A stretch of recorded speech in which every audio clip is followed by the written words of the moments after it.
রাখতেন এবং দীর্ঘদিন তারা বেঁচে থাকতেন একমাত্র এই যোগার মাধ্যমে।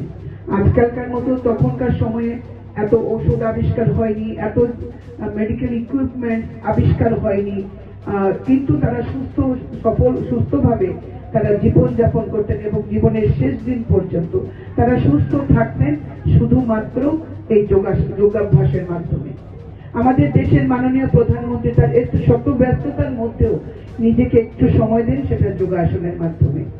এবং যোগাসন তার জীবনের আস্তে পৃষ্ঠে জড়িয়ে রয়েছে বলে একটি, আমরা হয়তো ভাবি যারা আমরা সবসময় যোগা করি না বা আমরা ওইভাবে ওই নজরে দেখি না, তারা দেশের প্রধানমন্ত্রী কিন্তু এই বিষয়টাকে আন্তর্জাতিক স্তরে নিয়ে তিনি একটা বার্তা দিয়েছেন যে প্রাকৃতিক চিকিৎসা কিংবা এই শরীর চর্চা কতটা গুরুত্বপূর্ণ।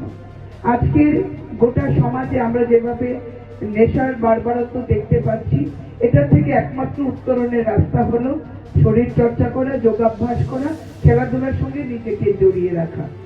আমরা এতে করেই যুব সমাজকে আমরা একটা বার্তা দিতে চাই, আসো আমরা সকলে মিলে নিজেদেরকে সুস্থ রাখি এবং সুস্থ রাখার একমাত্র চাবিকাঠি হলো যোগাসন বা আদার্স ফর্ম অফ স্পোর্টস।